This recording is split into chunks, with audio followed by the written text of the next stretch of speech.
vision de H2O Gabon au sujet du réchauffement climatique et du changement climatique, voire de la montée des océans, il est simple, c'est que il ne faut pas oublier que Port-Gentil est une presqu'île, on l'a surnommée île Manji, et c'est le seul point sur la côte gabonaise qui se dirige vers les grandes profondeurs, les fosses. Nous voyons depuis plus de 30-40 ans les différents effets, d'abord d'une part des constructions anarchiques industrielles sans études, ce qui fait que nous avons eu un trait de côte qui a énormément été modifié, mais surtout, ce qu'il faut maintenant se dire, c'est du fait de ce réchauffement climatique, comme on dit, et de la montée des océans, tout cela s'accélère. Ce sont des phénomènes anthropiques, donc dus à l'homme, et si rien n'est fait, malheureusement, si on étudie toutes les différentes cartes que l'on peut trouver dans l'internet, que ce soit celle de National Geographic ou tant d'autres, d'ici 40 à 50 ans, Port-Gentil aura de très gros soucis. Et ça, c'est le seul point, vraiment, que l'on peut dire d'une ville et d'un coin au Gabon qui sera vraiment le plus impacté.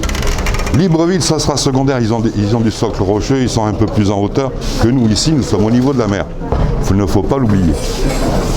Et montée des eaux veut dire que déjà, comme nous sommes au niveau de l'océan, on aura de gros soucis d'inondations et autres.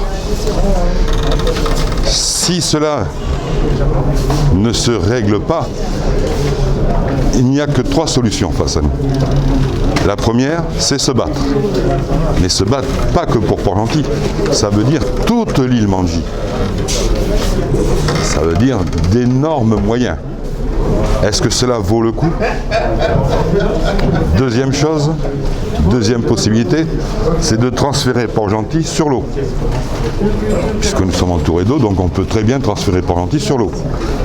Troisième possibilité, et qui serait la plus logique, c'est de reculer Port-Gentil à l'intérieur des terres. Sachant que toutes les cartes prédisent, en fonction des données que donne le GIEC chaque année, que les traits de côte dans le monde vont reculer de 2 à 8, voire 10 km, en fonction du relief derrière. Pour Port-Gentil, le relief, il est de 0, pratiquement. Donc vous imaginez que nous, le relief va reculer extrêmement loin. Le trait de côte va reculer extrêmement loin. Donc si rien n'est fait, Port-Gentil disparaîtra. Vos biens, mes biens, les biens de Port-Gentil disparaîtront. Et c'est là où il faut vraiment se battre. Et c'est pas nouveau. Si vous vous souvenez, j'avais déjà fait cette intervention auprès de Madame Zouera de la Banque mondiale. C'est minimum il y a 5 ans de ça. Déjà dans d'autres pays, les Seychelles, les Maldives, l'île Maurice, des actions sont faites pour protéger. Ce que l'on peut faire, c'est déjà freiner ce phénomène. On peut le freiner. Ça demande déjà un engagement. Mais aussi, il faut prévoir l'avenir. L'avenir, c'est quoi? On passe sur l'eau, on se bat, ou on fait reculer la ville. Et c'est maintenant que ça se décide. On est même déjà énormément en retard.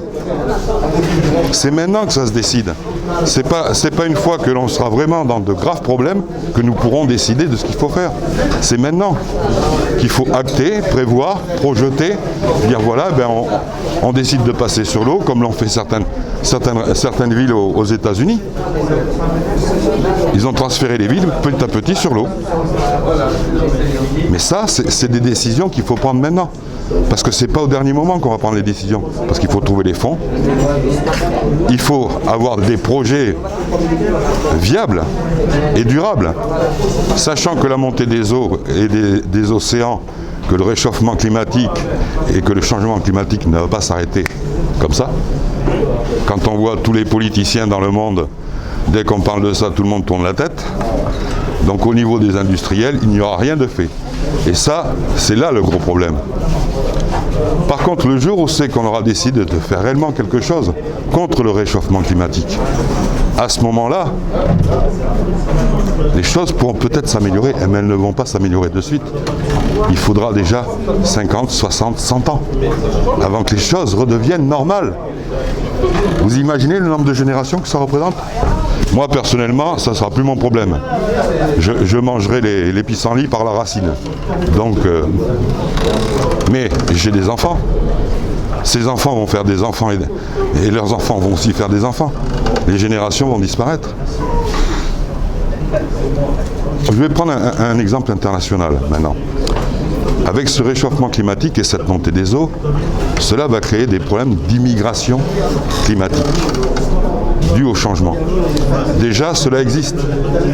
On estime actuellement que les déplacés, voire les réfugiés climatiques, sont de l'ordre de 500 000 à 600 000 dans le monde. Certains pays, petits États, les micro-États que nous connaissons qui sont à l'ONU, ont déjà commencé à vouloir acheter des terres ailleurs. Mais est-ce que ces terres leur permettront de reconstituer un État? Grave problème. Supposons, prenons un État qui disparaît, le Vanuatu, qui rachète des terres au Gabon. Est-ce qu'on va lui permettre de s'installer et d'installer un nouvel État dans notre État? Est-ce qu'ils seront autonomes? Vous voyez tous les problèmes que ça va causer? Et ça, c'est des problèmes qui, pour vous, moi, moins sûr.